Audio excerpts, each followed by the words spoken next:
devil town. I didn't know it was a devil town. Oh Lord, it really brings me down about the devil town. All my friends were vampires. I didn't know they were vampires. Turns out I was a vampire myself in the devil town.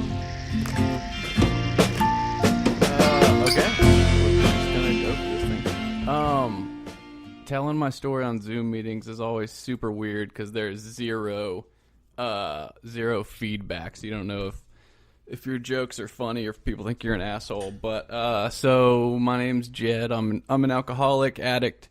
Among other things, my sobriety date is September 23rd, 2014. So I'm coming up on my 6 years. So I guess we'll just start.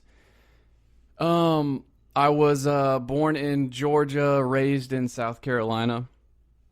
I grew up Southern Presbyterian, which is kind of similar to like Southern Baptist, kind of fundamentalist Christian upbringing. And this is like important to my story because what happened was early on, I don't know if it was what was actually taught to me or if it was just what I heard, but the main takeaways were that I was a sinner. Everything I did was filthy and gross, specifically like sexual things, and that God was angry at me and I had to constantly work for his favor or whatever. So I had this intense level of anxiety as far back as I can remember. I remember being really scared of going to hell and obsessively saying like the sinner's prayer or whatever. And so like because of that, there was no way that I was going to like drink or use drugs, right? Like my parents never even smoked a cigarette. They had like wine on anniversaries. I think that was the only time I've ever seen them drink. I have an older sister. No one in my family drank or used drugs at any family events or gatherings or anything. That just wasn't a part of our family, right? So what happened was everything was going good for me, and then in sixth grade, I moved to a new city. And so this was the first time in my life where I didn't fit in and I didn't belong, and I developed like this nervous tic where I would blow. It was Tourette's. I've come to find out, where I would blow air out of my nose, or I would blink and roll my eyes and kind of scrunch my face. And in middle school, you will get heckled mercilessly for that, right? And then because I was getting made fun of, it would make the anxiety worse, and I would, do the facial tics even more. So, I've got this new place I don't belong in. I don't have any friends. I got this anxiety disorder thing, Tourette's, and I'm getting bullied for the first time. And I remember the first time I used really was like the after school special. Like I just wanted to fit in, right? And it was a pastor's kid. His name was Andrew, and he got me the first thing I did was smoke cigarettes. And I remember, because I got made fun of it, but before I smoked my first Marlboro Red, I was like, am I going to get addicted? And they that was the classic thing that I got made fun of for. So I smoked cigarettes, and then after that, found a friend with an older brother that smoked weed and started smoking weed, and I got caught pretty soon after that. And so I would go through the cycle of rebelling, doing these things, and then having these intense penance periods where I'm so sorry, and asking for forgiveness and all that. So what happened with that, because my parents were so anti-drug and didn't really have an experience with it, they started drug testing me, right? So this was right around the advent of the internet, and if anybody knows Erowid.org. So I quickly found out what drugs wouldn't show up on a drug test, right? So this, and that was probably my first sign that I had a problem, because instead of just quitting, I was looping the system and trying to find something that wouldn't show up, right? So I discovered like Benadryl, Coricidin, cough and cold, and my first overdose was when I was 14, and I took I think I started out with like a dose of like 24 Benadryl, and then I absolutely went out of my gourd. And I remember my dad found me. It was like a Sunday morning at like 5:30 a.m. I'm on the couch with my book bag on, no shirt, my shoes on, and he was like, "What are you doing?" And I was like, "Getting ready for school." And he was like, "What did you do?" And he told me that I just showed him a bottle of Benadryl and just shook it, and it was empty. And he was like, "Oh my God." So they took me to the hospital. That's where I went to my first intensive outpatient, the first time I had to go to treatment. I was 15 at the time. It was pretty embarrassing for my father because it was at the hospital that he worked at. He worked human resources. And so that's where I got introduced to NA. And at that time, it was all my using buddies. We all got in trouble and wound up in the same IOP, and we would just, smoke cigarettes and talk shit and just kind of made a joke of the whole thing. And I remember my first sponsor for NA ended up asking me if I could get him some weed. So he would sign the paper and he would talk to my mom and tell him that I was hanging out with him. So I was like, oh, okay. So this whole sobriety recovery thing is kind of a joke and a cover, that everyone's just kind of getting fucked up the whole time, and this is all it's just bullshit. And I remember I went to this house party, and my entire home group was there, and it was like when I walked in the door, everyone like put their drinks behind their back, and then we kind of one by one looked at each other like, you drinking? All right, cool. So we can just get plastered here. So that was my first introduction to 12-step and AA and stuff, all right? So my using kept going crazier. I had this mindset that I wasn't going to use forever. This was always like a short period of time. So in my mind, I needed to get it all out of my system, right?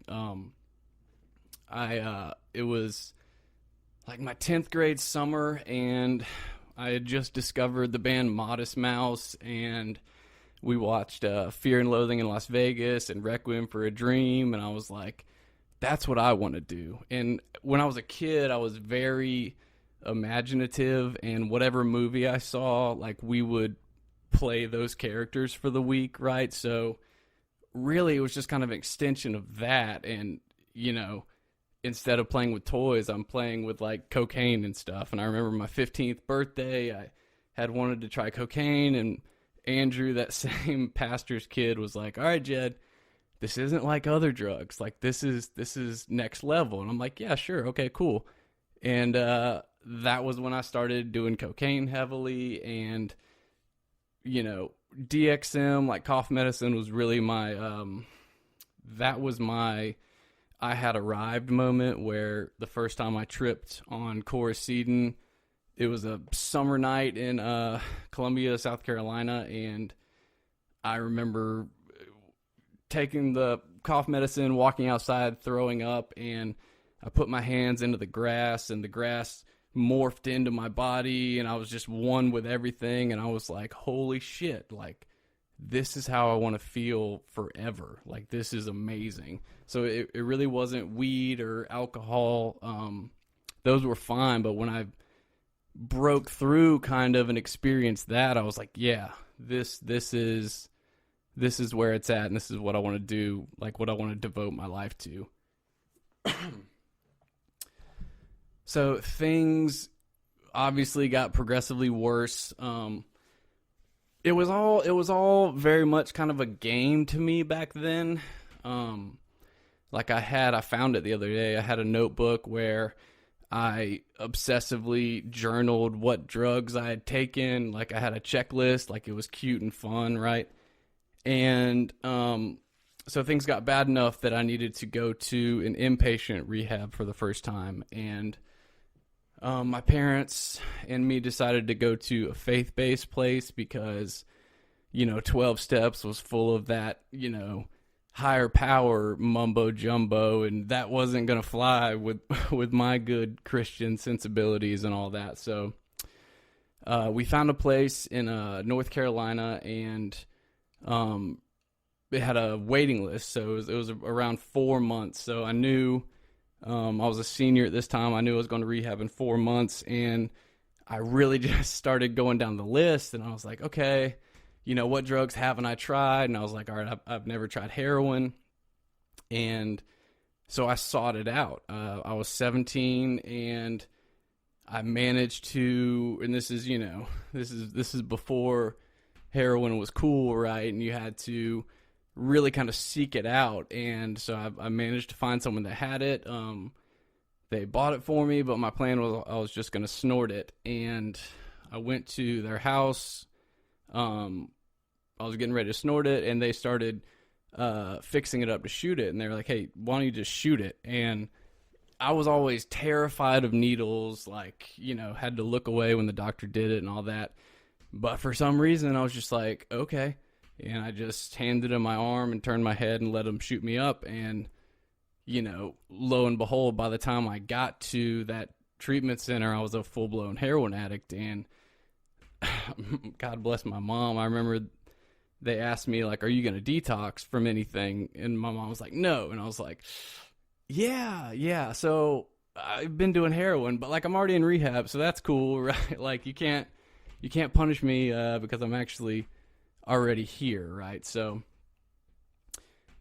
the faith-based treatment center was an experience. I got exorcised, like demon exorcism sort of thing. It was very, very, very fundamental, like very close to like the rattlesnake handling type of Christians, if you're familiar, like some kooky shit, right? And they didn't teach me anything about AA or 12 steps. And within a week of getting out of there, I remember I was home alone, and I went to my refrigerator, and there was a bottle of Ready Whip, and I just hit a whip it, and I was like, well, all right, well, that was fast, so immediately relapsed. That was when, I guess, kind of the next level using started, and once again, it just got bad enough that I needed to go to another treatment center, right? And this time they found a year-long place in Louisiana. I'm from South Carolina, and so they shipped me to Louisiana, where I went to St. Christopher's for 12 months, and I moved to Baton Rouge 2 weeks before Hurricane Katrina. So I remember I called my parents, and I was like, you sent me here to die. Like, that was an interesting experience. And I remember they made us go like job search as part of the treatment, and like every place I went, they were like, man, we don't have power. Like, no, we're not hiring. Like, get the fuck out of here, kid.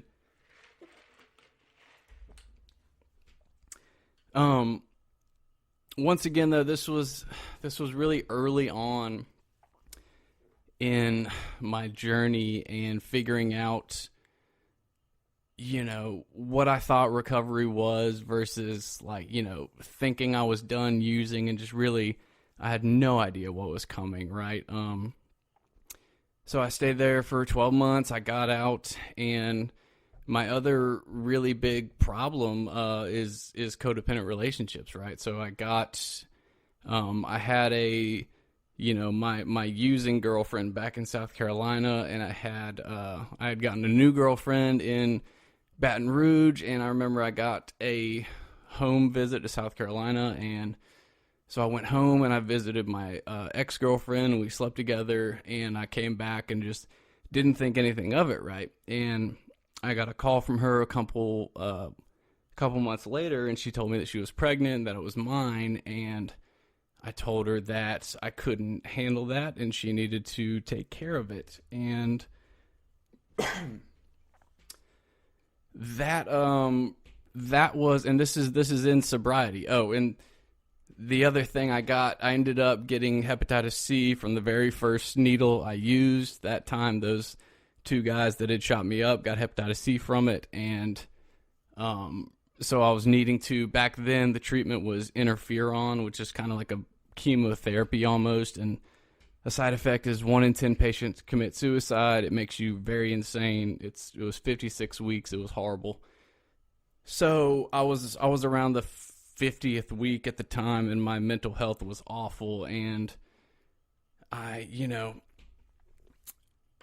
got this girl pregnant, told her to take care of it, and couldn't handle like what I had done in sobriety, right?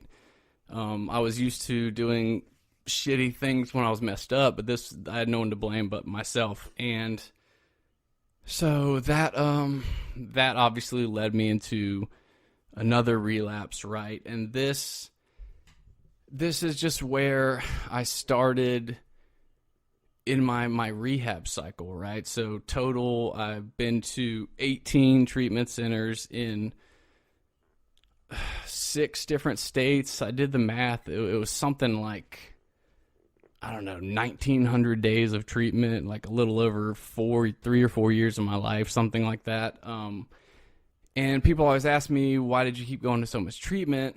Because I had started going to treatment so young. I never had any money on my own. I never had like a job. I never had a skill set. Like, I'd just been going to treatment. And so I would go to treatment, get out, go to a sober living house, relapse, call my parents. Parents would call the rehab. What do we do? Send them back to rehab. And so you just start the washing machine cycle that way. And in a way, I think I got kind of not addicted, but very used to the cycle of getting, incredibly strung out, going to treatment, eating, getting my weight back, looking great, feeling great. Everyone's like proud of you. Yay, go Jed. Everyone's giving you kudos. And then after 3 months, that stuff wears off because, you're supposed to just start living your life. And I think maybe I didn't know what to do when the spotlight wasn't on me anymore. And so I would kind of start the cycle again and just go back to treatment. I was also, the type of addict that, like, every one of my relapses would end in absolute tragedy, or I was a chronic, like, I was overdosing before it was cool. Like, I've had 8 hospitalized overdoses, Narcan many times. The worst, I was in a coma for 4 days.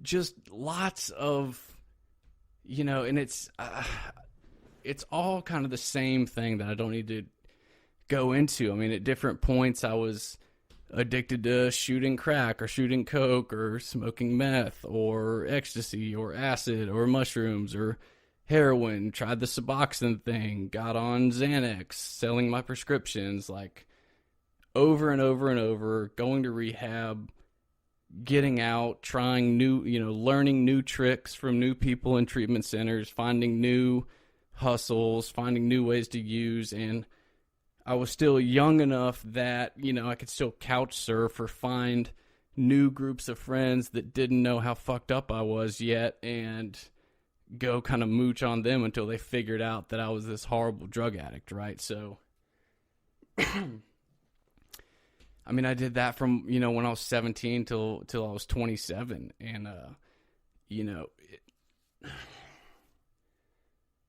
after a while, you really start to wonder if you're one of those constitutionally incapable people that just can't get sober, right? And, I think because of my, like, very solid upbringing in, faith or, some sort of trust in God, that I do believe that's the only reason I never fully just went out there and didn't come back. Like, I always had this connection or something in me that kind of kept me in some sort of boundary, right? And kept giving me the desire to actually try to change my life. Without that, there's no way I would have had the willingness to even keep trying, because it really, you get hopeless. I mean, you really, really get tired of, continuously trying and continuously relapsing. So, many, many treatments later, I'll kind of just get to what finally happened, that I got sober. I finally ended up getting arrested, served a little bit of time in prison. I had some very intense spiritual experiences in prison, and did well for a time, moved into Oxford House. That's, I've made like every mistake, people can make. I was in Oxford, but I wasn't working any steps, and I helped my friend move in, and he came home one day and was like, "Man, have you ever heard of this thing called Kratom?" And I was like, "I have not. What is that?" And he was like, "It's just like coffee. It's this plant. It's the greatest thing ever." And I was like, "All right, cool. Give me 7 of them." And I was like, "Oh yeah, this is the coolest thing ever." And, I spent a year addicted to Kratom with like $120 a day habit, like living in Oxford House, not understanding why I was miserable, right? Developing like a pornography addiction in sobriety, messing with gambling in sobriety, abusing caffeine, sleeping around, just doing all the things I used to do when I was getting high, sober, and then wondering why I was so miserable, and a lot of it, I think, was me growing up, and I really did notice a shift in my mindset after I hit my 24, 25, I really started to want different things out of life, but still just not knowing how to get sober, right? So this last time, I do remember, I met my now wife, back then she was my girlfriend, met her outside of an AA meeting. We were both in sober living, and I picked her up from work one day, and she was like, "Hey, I need to tell you something." And I was like, "What?" And she was like, I relapsed and I bought some heroin." And I was like, "Oh, well, like, do you have any more?" And she was like, "Yeah." And I was like, "Okay." And so we both moved out of our Oxford house and got a place together and went on a little run ourselves, and fought to get back into treatment. We went to treatment together 3 times, and once again thinking like, okay, can I even get sober? The wake-up call, I think, this last time was, I'd gone through different mindsets of like, I don't even believe this is a disease. I don't believe there's such a thing as alcoholism. I think I can just control it. And this last time I set out, I was bound and determined that I was only going to snort it. I'm just going to snort heroin this time. And I remember coming to weeks later after, becoming hopelessly addicted to shooting up again, just like, wow, like, how did that happen? Like, I really, really, really tried to control it, and I wasn't able to. And that was, finally for me, when I was like, okay, maybe this is the thing that's completely out of my control. And so I found another treatment center. My parents at this point were kind of like, you can get sober or you can not get sober. That's on you. Like, we'll talk to you later, maybe. It's really up to you. Nobody was enabling me anymore. Nobody wanted to. Everyone was tired of Jed's shit, right? If Jed wanted to get sober, then he just needed to do it for himself. So went to this treatment in Lafayette, Louisiana. When I went in there, I was still, I had a 10-year suspended sentence that I was on probation for, that I was dodging my probation officer. I was living out of my car that had a title loan on it. I was in credit card debt. Very, very hopeless. The situation wasn't look good, and I kind of got there, and I was like, let's see if y'all can get me sober. Like, I don't really think anything's gonna happen here, but let's give it a shot. And my wife was in there with me, and things were going good, right? As they usually do. I was around 2 months sober, and my girlfriend at the time got out before me, and I remember this was around the time they had given me my driver's license back, because it was about the time I had to go out and look for a job. And my girlfriend called me, and she broke up with me while I was in there.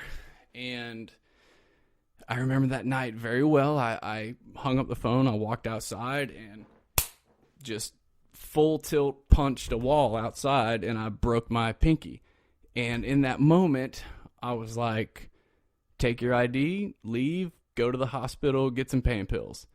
And I was given a moment of clarity where I was like, wow, that's all it took. Like, that's all it took to just throw all this shit away and go do the same thing I've always done one more time. And it scared the shit out of me. And instead of leaving, I, went in my room, and me and God had a very intense conversation, lots of tears. And that was really kind of my first step one moment, like where I really surrendered. And I was like, I don't know how to get sober. I don't know if I can get sober. I don't know if you're there. I don't know if you care about me. I don't know anything, but all I know is that I need help. And, it was really a demand of, like, if you want me to get sober, then, like, fucking help me, like, you're going to have to do this, basically. And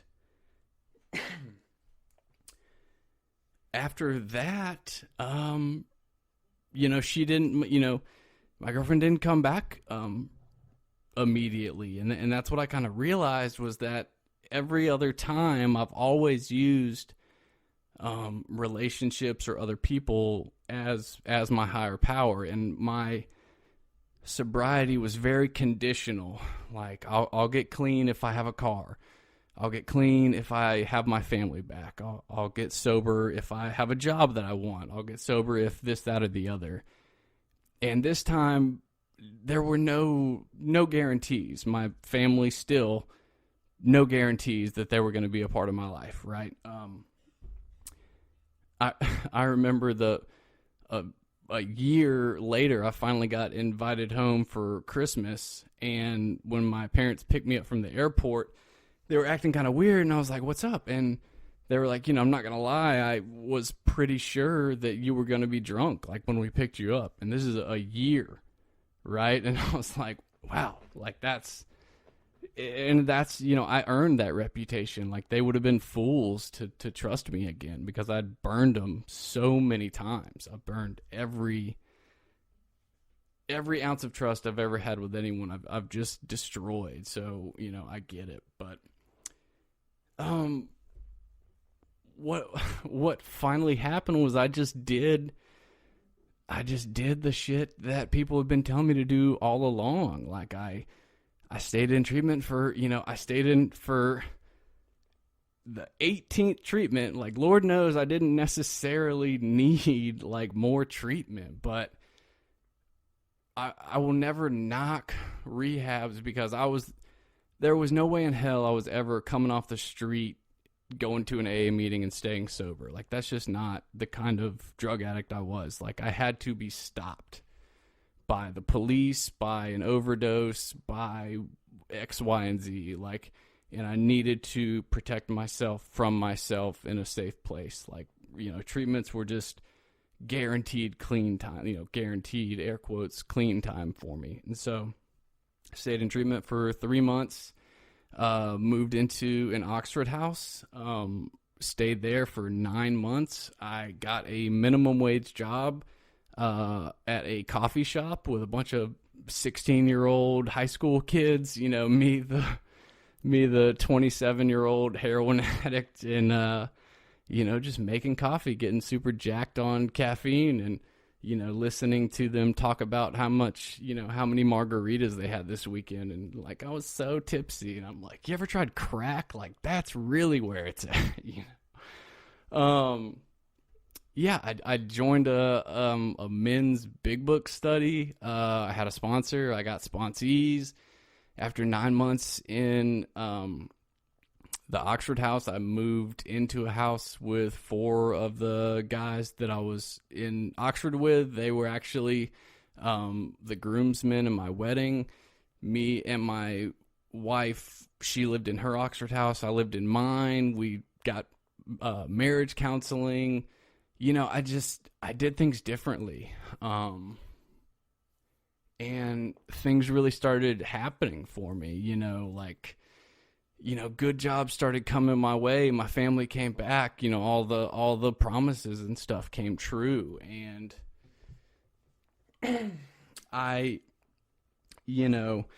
had pushed back against AA for a long time because I felt that it was at odds from my personal beliefs in a higher power, and I finally came to realize that it's brilliantly so adaptable to whatever belief system you have. And, I really was just doing the contempt prior to investigation. I was just telling everyone how, like, it's not going to work because, I have this specific beliefs. When I actually got down to it and just looked at the program and the steps, I was like, oh, okay, this can fit into whatever, it's just a practical way of living. Right.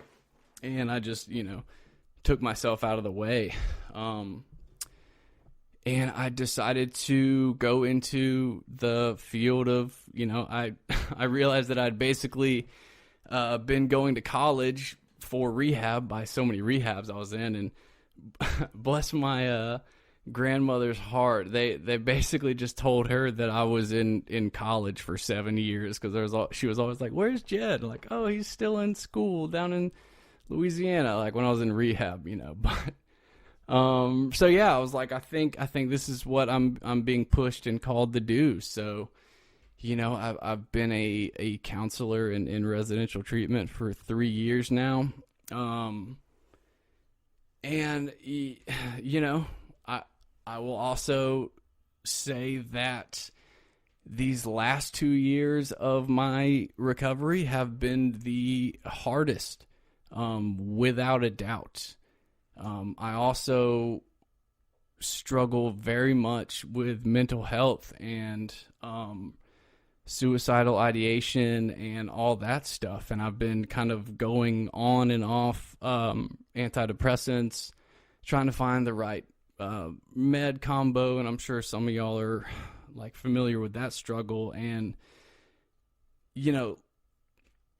life is still life, and life still happens, no matter how long I've been sober, and the farther I get from that initial misery, the easier it is to convince myself that it wasn't so bad. Or, kind of the new trick my mind plays on me is just that, just that addict national anthem, just saying fuck it. Like I understand what would, it's not even so much a temptation to use these days as it is to just shoot myself sometimes, if I'm very honest, where it's just like, this is hard, life is hard. And I've had to learn that self-care is super important, because I very much thought that, oh, I'm, look at me, I'm this drug counselor now, like I don't need to go to meetings or anymore, like I'm teaching these classes. But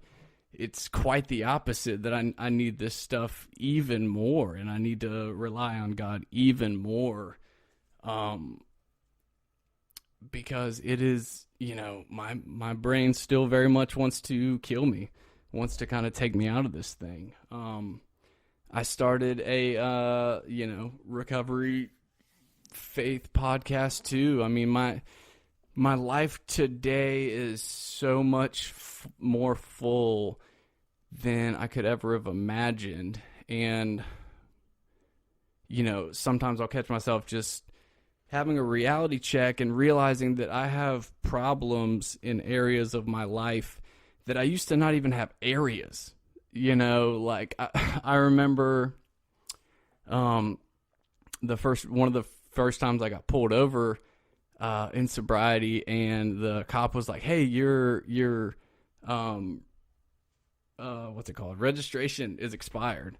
And I was like, "Wait, it expires? Like I have to get it renewed every year?" Because I had never been outside of treatment with a vehicle for a full year to have it lapse. So I didn't even know that was a thing, right? There's, you know, learning how to pay taxes, learning how to be a husband, learning how to be an employee, learning how to, you know, there's just a lot of stuff that I never learned how to do. And I realized that that's part of the appeal of, there's a certain freedom in being a gutter drug addict where there's no responsibility on me. Like the only thing people expect from me is to get high and waste my life. And yeah, I can do that, right? Like it's miserable, but at least it's a prison that I'm very comfortable with, right? And those are the urges I have to fight today. And I mean, I absolutely wouldn't trade my life today for anything. And I guess the main message with that I want to get across is that if you're, you know, finding yourself in recovery and looking at other people that are just, you know, so happy and like life's great and I'm sober, and you're asking yourself like, why don't I feel like that? Like, it's totally fine, you know, like it's okay to still have bad days, right? The big key is that if you just keep doing the next right thing, like things will get better. You know, I do know that to ease up on the things that got me and keep me sober is to, you know, commit slow or very fast suicide, right? And my relationship with my higher power is probably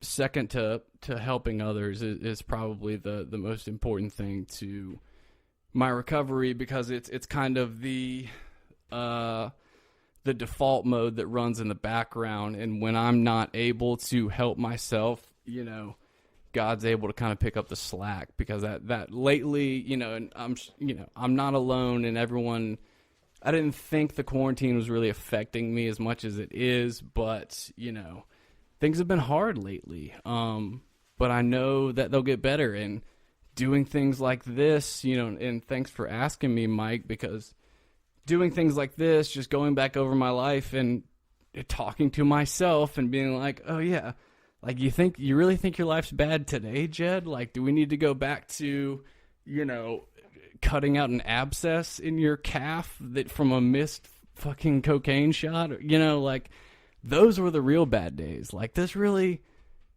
it's just minor annoyances today. Like, fucking get over it. Like, you'll be okay.